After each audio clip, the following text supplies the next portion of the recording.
Semua yang hadir, saya mohon maaf kalau tidak bisa menyebutkan satu persatu Ketua PGRI Jawa Barat. 1 miliarnya nanti kita akan bawa lagi ke Sumatera. Dan kita nggak usah membeli makanan dari sini, nggak usah beli beras dari sini. Kita bawa uang, Pak. Karena yang diperlukan oleh pengungsi hari ini adalah uang. Toko sudah mulai buka, warung sudah mulai buka. Yang tidak punya adalah mereka uang. Kalau mereka makan mie tiap hari terus juga kasihan juga. Nanti kita bawa uang dibagikan agar ekonominya muter. Cara saya menyikapi sesuatu pakai kitab. Kitabnya itu ada dalam pikiran dan perasaan saya. Saya selalu meyakini bahwa bisikan yang terbaik dalam hidup itu adalah bisikan hati yang terjaga dari puasa. Itu prinsip. Saya nangis, Pak. Kenapa saya nangis? Ada hal yang harus dibicarakan oleh kita. Kita tiap hari ngomong tentang Negara Kesatuan Republik Indonesia. Tiap hari, Pak. Negara Kesatuan Republik Indonesia. Negara Kesatuan. Negara Kesatuan itu negara yang bersatu. Negara yang bersatu itu negara yang tidak terpisah. Dalam kerangka pemahaman Gus Muafik ada 2 hal di situ. Ada Tuhan ketika tunggal, ada Tuhan ketika jamak. Tuhan ketika tunggal disebutnya imanensi, dan Tuhan ketika jamak disebutnya transendensi. Ritualitas kita sudah sangat taat orang Indonesia terhadap ritualitas. Umroh ngantri, haji ngantri. Luar biasa ritualitas kita. Masjid terbangun di mana-mana dengan indah. Tetapi ada 2 hal yang hilang tercerabut dalam tradisi agama kita adalah kita mencintai Tuhan tapi lupa terhadap hukum Tuhan. Hukum Tuhan yang benar, yang tidak perlu ditafsirkan, yang tidak melahirkan mazhab, yang tidak melahirkan kelompok, yang tidak melahirkan ormas adalah hukum alam.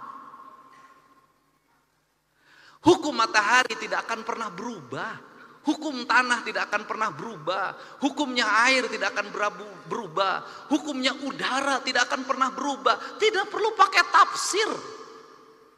Karena tidak perlu pakai tafsir, dalam pandangan saya, mencintai Allah berarti tunduk dan patuh pada apa yang ditentukan oleh Allah. Ketundukan dan kepatuhan kita pada apa yang ditentukan oleh Allah adalah ketundukan dan kepatuhan kita pada kausalitas, pada sebab akibat, pada hukum alam, hukum yang universal, yang di seluruh negara sama itu hukumnya.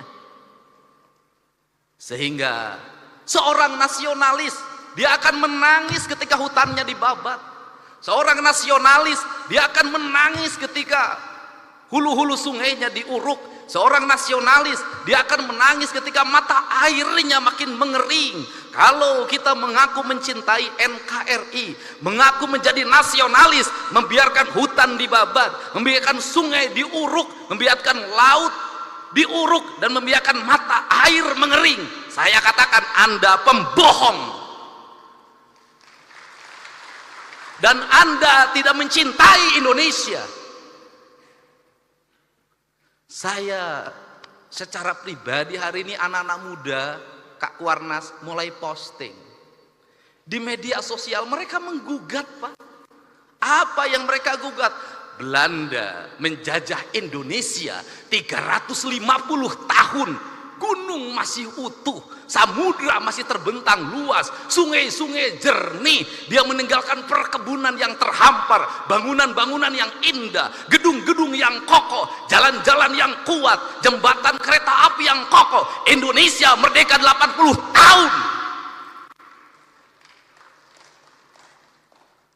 Gunung gundul, sungai keruh, hutang menggunung, bangunan-bangunan hampir tidak ada yang berkualitas, jalan-jalan mudah rusak, jembatan mudah roboh. Pertanyaannya adalah, siapa yang penjajah itu?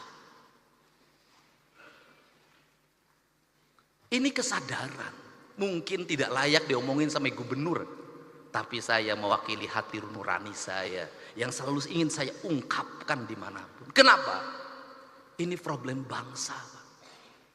Dan kebiasaan kita ini adalah ketika bencana kita ribut melakukan perbaikan. Tapi nanti ketika sudah musim kemarau lagi lupa lagi. Berbuat lagi.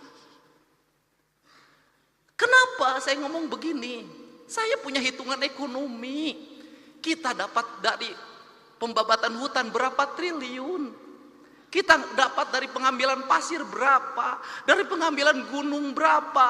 Tapi ketika bencana berapa puluh triliun, ratus triliun yang harus kita kerahkan. Rugi.